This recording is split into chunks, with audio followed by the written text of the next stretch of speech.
हे जे काही दोन पक्ष फुटले ते सत्तेत गेले, शिवसेनेचा असेल किंवा राष्ट्रवादीचा असेल, ते तर म्हणले आम्ही शेतकऱ्यांच्या हितासाठी गेलो. नाही नाही, शेतकऱ्याचा काय विषय नाही. ते म्हणत असतं शेतकरी आम्ही ना, आम्हाला वाटलं पाहिजे ना, ते काही म्हणते. आता कोण हित कोण बघणार आपलं? शेतकऱ्याने आम्ही आपलंच बघू आमचं हित. आमची काय अपेक्षा नाही कोणत्या. तुम्हाला काय वाटतं कोण आहे शेतकऱ्यांचा वाली? दिलीप पाटील. कोण आता या गरजा पूर्ण करेल असं वाटतं? आता सध्या शरद पवारांचं सरकारने काहीतरी केलं पाहिजे, पहिल्यापासून ते करतायत, ते करतील असं एक अंदाज आहे आम्हाला सगळ्यांना. शरद पवार तर भ्रष्टाचाराचे सरदार आहेत म्हणतात. अमित शहा कुठे कमी आहेत? सगळ्यांचे हात धुवा ना तुम्ही, सगळ्या नेत्यांचे हात धुवा, पाणी काळच निघणार आहे. अमित शहानी सांगू द्या, शरद पवारने सांगू द्या, कुणी सांगू द्या, तुम्ही छालटूकपणे सांगू शकता का कोणता तुमचा नेता आहे त्याचे हात भ्रष्टाचारी नाहीत? राज्यात कुणाची सत्ता यावी वाटते? महाविकास आघाडी. महाविकास आघाडी. काय कारण काय? हा, हे काय सगळे भ्रष्टाचार हे गेले तिकडे माहिती, त्याच्यामुळं महाविकास आघाडीत कोणी भ्रष्टाचार? आमच्या मताला काय किंमतच नाही ठेवली. त्यांच्या मनाला वाटेल तसे ते कुणीकडे पाहतात. महाविकास आघाडीत कोणी भ्रष्टाचारी नाहीये. कमी आहे त्यांच्यापेक्षा. जे ईडीमुळे सगळे पाहिले तिकडे. आघाड्यापेक्षा वीट मऊ. आता सत्तेत कोण यावं असं वाटतं? काहीतरी बदल झाला पाहिजे. तुम्हाला आले का लाडकी बहिणी? हा, आली ना. काय त्याच्यात 1500 रुपयात सगळं भागतंय का आता? कसं वागन? 1500 रुपये दिले तर 3000 रुपयांनी इकडे वसुली केली. कसं काय? वागन? उलट बहिणींना हसवायचं तर एक महिन्याला हसवलं आणि दुसऱ्या महिन्यापासून रडायला सुरुवात केली बहिणींनी. एका हाताने दिले, दुसऱ्या हाताने दिलं. कोणी फसवलं? हा, मुख्यमंत्र्यांनी फसवणूक केली. त्याला मत नाही आता आणि पैसे नको त्यात आम्हाला. 7,500 आले तरी तुम्ही म्हणताय 7,500 7.5 लाखावानी झालंय आम्हाला. कर्जाचा डोंगर झाल्यावानी झालंय, पण ते पैसे आले नाही आम्हाला. तुम्ही घ्यायला कशाला गेलाय? नाही ना, आम्हाला वाटलं आनंद आहे, पण ते जमीन उलट केलं. नाही घेणार, नाही घेणार, नाही घेणार, नाही घेणार. हा, घेऊ नका, घेणार नाही. विधानसभा निवडणुकीच्या अनुषंगाने आपण जनतेचा मूड जाणून घेतोय. आज आपण आलेलो आहोत आंबेगाव विधानसभेत. इथं मंचर कृषी उत्पन्न बाजार समितीत आपण बघतोय शेतकरी वर्ग मोठ्या संख्येने जमा झालेला आहे आणि त्यांनी जे पिकवलेलं पीक आहे ते इथं त्याची विक्री जी आहे ती इथं केली जाते. काय आणलंय काय ते तरी सांगा. काय नाही, असं आलो फिराय मार्केटला. असंच फिरायला आले. पण शेतात काय लावले का नाही? शेतात आहे ना, तांबटे फुलवर आहे. काय टोमॅटोला भाव यावेळेला मिळते का? भाव आहे पण अजून तोडाय नाही आली आमची. काय अपेक्षा काय आहे आता या दराची? काय 500 550 खपली तरी भरपूर आहे. पण आता या कोण मग सरकार यावं जेणेकरून आपल्याला न्याय मिळेल शेतकऱ्यांना असं वाटतं? कोणत्या सरकारने न्याय दिले तेव्हा आता अपेक्षा ठेवायची? कुठल्याच नाही. नाही नाही, शेतकऱ्याचं तर लय अवघड आहे. 400ची गुण 1800 झाली, काय अपेक्षा ठेवायची कोणती? ते हे तर म्हणतायत की आम्ही 6,000 रुपये देतो वर्षाला. माहिती 6,000. मी साधा शेतकरी, 2 एकरवाला. माझं बजेट आहे 2-2.5 लाखाचं खत औषधाचं. जीएसटी किती घेते सरकार आमच्याकडून? किती जातं जीएसटी 18% समजा. 2 लाख गेलं 36. ती किती देतात आम्हाला? आम्हाला तर अजून 2,000 चालू पण नाही. तरी पण काय देते सरकार? सरकार लुटायच्या मागे बघते कंत आलं तरी. पण आता हे जे काही दोन पक्ष फुटले ते सत्तेत गेले, शिवसेनेचा असेल किंवा राष्ट्रवादीचा असेल, ते तर म्हणले आम्ही शेतकऱ्यांच्या हितासाठी गेलोय. नाही नाही, शेतकऱ्याचा काय विषय नाही. ते म्हणत असतं शेतकरी आम्ही ना, आम्हाला वाटलं पाहिजे ना, ते काही म्हणते. आता कोण हित कोण बघणार आपलं? हित काय ना, आम्ही आपलंच बघू आमचं हित. आमची काय अपेक्षा नाही कोणत्याकडून. कोणी आलं तरी आम्हाला काय काम करायला लागत ते करावंच लागत. ते काय बारी द्यायला येणार आहे? ते बद्दल निर्णय घेणार आहे. फायदा होणार मोठ्या शेतकऱ्यांचा. आम्ही 1-1.5 एकर वाले, आमचा काय फायदा आहे? कर्जमाफी कोण निर्णय घेऊ शकते आता? शेतकऱ्यांसाठी निर्णय घेणार कोणी आहे का नेता आता राज्यात?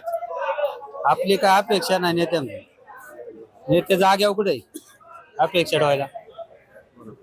तर या अशा अतिशय बोलक्या प्रतिक्रिया आहेत. कारण नेते फक्त निर्णय घेतात, शेतात राबायला कोणी येत नाही. राजकारणाचे इथं काय आपल्याला तरकारी शेतकऱ्याच्या मालाचे दुसरं काही इथं राजकारणाचे नाही, परंतु सरकार ठरवतं ना बऱ्याच काही गोष्टी. काही नाही. कंचे सरकार आलं तर त्याचे मागचे काही पुढचे काही सगळे एकाच मालाची मनी आहे. कुणालाच काय घेणं देणं काही नाही. शेतकऱ्याचं काही घेणं देणं नाही इथं. शेतकरी आहेत तेच लेवल मध्ये. काही शेतकऱ्यांना कंचे सरकार आलं तर काही शेतकऱ्यांसाठी त्यांनी केलेलं आहे. ती त्यांचीच पोटभर तीच मोठी वाट आहे. शेतकऱ्याला खांच्याला मोठं केलं का गरीबाच्या पुढं पोरग एवढं शिक्षणाचे झाले त्याला नोकरीला लावलंय असं काही आमदारांचं यांचं काही फरक पडत नाही. त्याच्यामुळे शेतकऱ्यांचा काही राजकारणात हिसाब नाही. कोण वाली कोण आहे का नाही आपल्याला? नाही रे वाली कोणीच नाही आता सध्या तरी कोणी वाली नाही म्हणायचं. हे अशाही प्रतिक्रिया आहेत. काय आणले काय तुम्ही सांगा की काय आणलंय? हा? गवार आणली. हा काय दर मिळतोय का? हा दर मिळतोय का गवार? हा चांगला दर आहे. चांगला आहे ना? हा एवढं मुद्दलच्या वर भेटतंय. हा 800-900 रुपये बाजार आहे. हा आता विधानसभेत शेतकऱ्यांचे मुद्दे दिसत आहेत का प्रचारात कुठं? हा दिसतात ना, संदेश प्रचाराचे मुद्दे करतात, शेतकऱ्यांचं भविष्य चांगलं म्हणतात. हा कोण आता शेतकऱ्यांना वाली कोण दिसतोय आता आपल्याला? शेतकऱ्याला संदेश वाली म्हणतात. हा तसं वैयक्तिक पातळी कोणी दाखवू शकत नाही. राजकारण इलेक्शन आलं की तेवढं दाखवणार. हा सगळे वाली आहेत पण काम करतात का शेतकऱ्यांसाठी? काय कोण काम करतं? खरा ओरिजिनल माणूस कोण आहे? हा तुम्हाला काय वाटतं कोण आहे शेतकऱ्यांचा वाली? दिलीप पाटील. दिलीप पाटील. हा सत्तेत कोण यावं असं वाटतंय? सत्तेतलं काय सांगू शकतो राज्यातलं आपण एवढं नाही सांगू शकतो. इथलं सांगितलं बस. हा हा दिलीप वळसे. हा काय तुम्ही कुठून आले? आम्ही येडगाववरून आलो साहेब. बर काय आणले? मी भाजीपाला खरेदीला आलोय. खरेदीला. काय कसं इथं खरेदी होती आता? दर कसा आहे? आता मुबलक दर आहे, म्हणजे शेतकऱ्याला पण परवडतंय आणि व्यापाऱ्याला पण घ्यायला परवडतंय. दोघांचे पण रेट जेमतेम आहेत. लय कमी पण नाही आणि जास्त पण नाही. म्हणजे आजचे दिन आलेत शेतकऱ्यांना. सध्या चालू आहेत. आता कसं आहे, थंडी वगैरे जास्त आहे त्यामुळे लोकांच्या कांदा लागवड आहे, तरकारी कमी आहे सध्या. त्याच्यामुळे तरकारीला बाजारभाव टिकून आहेत. आजचे दिनचा आणि तरकारीचा याचा काही संबंध नाही तसं पाहिलं तर. आजचे दिन म्हणलं तर मग तुम्ही सर्वांगीण विकास पाहिजे ना आजच्या दिनसाठी. या मुबलक गरजा आहे, अन्न वस्त्र निवारा या सगळ्यांमध्ये पाहिजे. रोड पाहिजे, लाईट पाहिजे, सगळं मुबलक पाहिजे. कोण आता या गरजा पूर्ण करेल असं वाटतं? आता सध्या शरद पवारांचं सरकारने काहीतरी केलं पाहिजे. पहिल्यापासून ते करतायत, ते करतील असं एक अंदाज आहे आम्हाला सगळ्यांना. पण शरद पवार तर भ्रष्टाचाराचे सरदार आहेत म्हणतात. अमित शहा कुठे कमी आहेत? सगळ्यांचे हात धुवा ना तुम्ही. सगळ्या नेत्यांचे हात धुवा, पाणी काळच निघणार आहे. अमित शहानी सांगू द्या, शरद पवारनी सांगू द्या, कुणीही सांगू द्या. तुम्ही छालटूकपणे सांगू शकता का कोणता तुमचा नेता आहे त्याचे हात भ्रष्टाचारी नाहीत? कोणच नाही सांगू शकत. त्या खुर्चीवर गेल्या देतेप्रमाणे करतात. पण त्यातल्या त्यात जो दानशूर आहे, जी शरद पवारांची कृषी खात्यामध्ये सध्या थोडीशी चांगलं लक्ष आहे त्यांचं, आणि आमच्या दृष्टीनं ते आम्ही त्यांच्याकडे लक्ष देतो. भ्रष्टाचाराचं याचं काही तसं एवढं हे नाहीये. काय तुमचं ठरलंय का काय? आमचं ठरलं पण आमचं मतदान नाही इथं. कुठं आहे तुमचं? आमचं खेळला आहे खेळला असू दे की राज्यात कुणाची सत्ता यावी वाटते? महाविकास आघाडी. महाविकास आघाडी. हा. काय कारण काय? हा हे काय सगळे भ्रष्टाचार हे गेले तिकडे माहितीच. बर त्याच्यामुळं महाविकास आघाडीत कोणी भ्रष्टाचार? आमच्या मताला काय किंमतच नाही ठेवली. त्यांच्या मनाला वाटेल तसे ते कुणीकडे पाहतात. महाविकास आघाडीत कोणी भ्रष्टाचारी नाहीये. कमी आहे त्यांच्यापेक्षा. जे ईडीमुळे सगळे पाहिले तिकडे. दगडापेक्षा वीट मऊ. मतदान करणार आहे का मतदान नाही? नाही करायचं.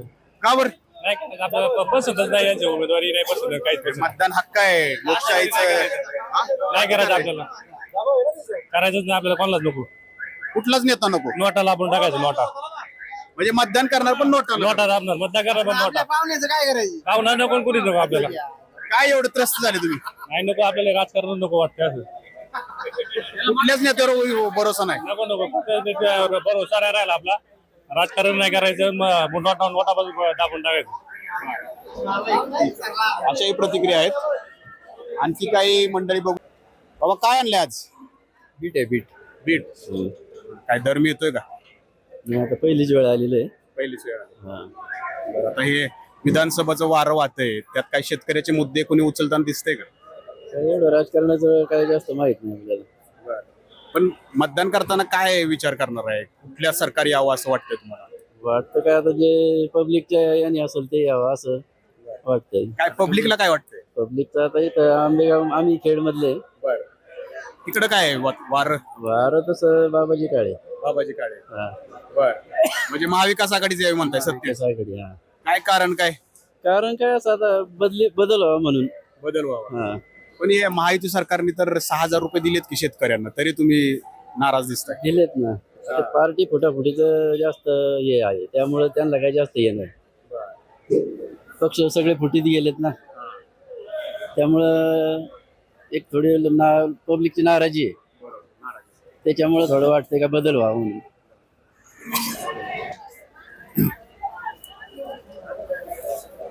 मावशी काय घ्यायला आले? वांगी वांगी वांगी. काय तुमचा व्यवसाय आहे का? भाजीपाल्याचा व्यवसाय आमचा. भाजीपाल्याचा व्यवसाय. काय यावेळेला राजकारणाकडे कसं बघताय? कारण लाडकी बहीण म्हणून पैसे आले असते. नाही आले, आम्ही घेतले नाही आणि आले नाही आम्हाला, आणि आम्ही त्याच्यात सहभागी नाही लाडक्या बहिणीमध्ये. का बरं? आलेच नाही आम्हाला, आम्ही फॉर्मही भरले नाही आणि आले नाही. नाही, फॉर्म भरले नाही तर येणारच नाही. नाही नाही, जरी भरले तरी काय काय बाहेर आले नाही आणि मी भरला पण नाही फॉर्म. काय कारण होतं न भरायचं?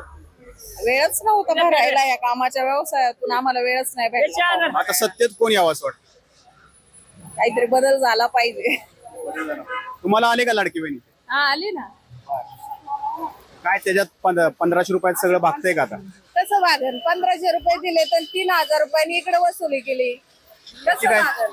उलट बहिणींना हसवायचं तर 1 महिन्याला हसवलं आणि दुसऱ्या महिन्यापासून रडायला सुरुवात केली बहिणींनी. शेवटी मुलाबाळांचं शिक्षण असतंय, घरपरपंच असतोय महिलांना, आणि तेवढे पैसे इकडे डबल चालले. आमचा उपयोग काय? पहिल्या महिन्याला महिला सगळ्या आनंदी राहिल्या, दुसऱ्या महिन्यापासून सगळ्या महिला रडकुंडी आल्या. ते तुम्हाला जे सख्या भावांनी पैसे दिले आहेत ते तर अपेक्षा लावून बसलेत मोठी तुमच्याकडनं. अपेक्षा लावून माहित त्यांनी रडवलंय. उलट सक्का भाऊ देत नव्हता आणि रडवित नव्हता, पण हा भाऊ देऊन रडायला लावलंय. मग काय करायचं याला? एका हाताने म्हणले देतो मावशी? आणि एका हाताने घेतो, दिलाच नाही ना. काय सख्खे भाऊ तुमच्याकडनं अपेक्षा लावतात?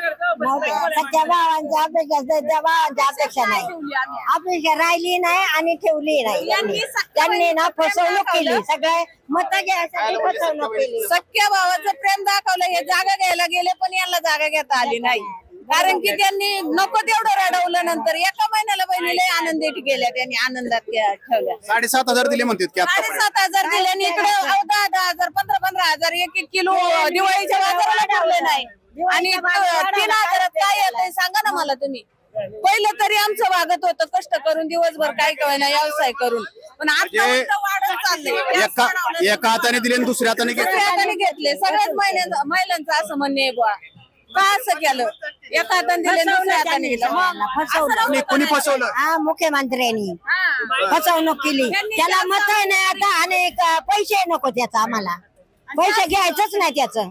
आता परत येतील की सत्ता आल्यावर त्यांची? सत्ता आली तरी आम्हाला नकोय त्यांचे पैसे.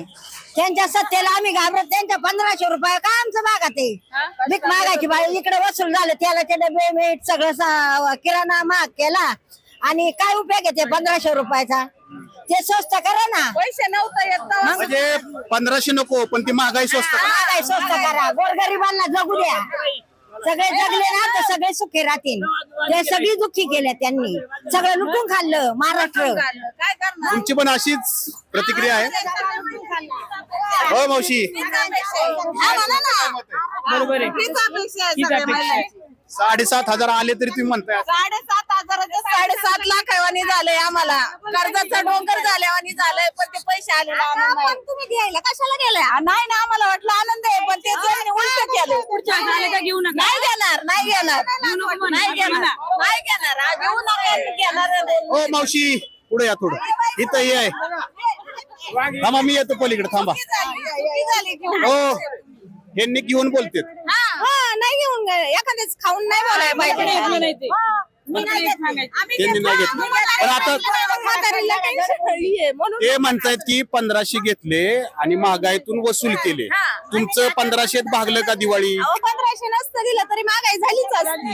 7.5 नाही भागलं, आणि नंतर 7.5 मध्ये पण नाही भागलं. त्यांचं नाही भागलं. यांचं नाही भागलं, यांना 10,000 पाहिजे. तुम्हाला काय वाटतं आता कोण यावं सत्तेत? कुणी येऊ द्या, पण म्हणजे व्यवस्थित पाहिजे. कुणी येऊ द्या, कुणी आलं तर चालेल. आपण कसं आहे, आपल्याला कुणी चालेल. म्हणजे आपल्याला मला काय वाटतं? डबल महागाई झाली. 7.5 मध्ये पण काय नाही झालं. सत्तेत कोण यावं वाटतं? कुणी येऊ द्या, महागाई बंद करा. कुणी पण येऊ द्या. हा, महागाई बंद करा. हा? काय म्हटले बाबा? बोला की. नाही, आतापर्यंत 1500 रुपये येत होते का त्यांचे? त्याच्यावरच सगळ्यांचं भागत होतं का? आता 2 महिन्यापासून त्यांनी 1500 चालू केले म्हणजे काय सगळ्यांचं हे कमी झालं त्याच्यामधून काय महागाई वाढल्या दुसरं काय झालंय तर अतिशय या बोलक्या प्रतिक्रिया आहेत आणि या लाडक्या बहिणींच्या प्रतिक्रिया आहेत. याच लाडक्या बहिणींवरती सध्या हे लाडके सख्खे भाऊ म्हणजेच महायुती सरकार अवलंबून आहे. परंतु या प्रतिक्रिया त्यांनी नक्की ऐकायला हव्यात, कारण 1500 देऊन या सगळ्या महिलांचं भागत नाहीये. महिला म्हणतायत महागाई वाढली आहे, आधी महागाई कमी करा.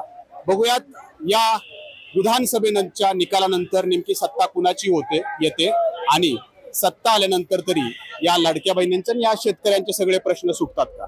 नाजिमुल्ला, एबीपी माझा, मंचर, पुणे. एबीपी माझा, उघडा डोळे बघा नीट.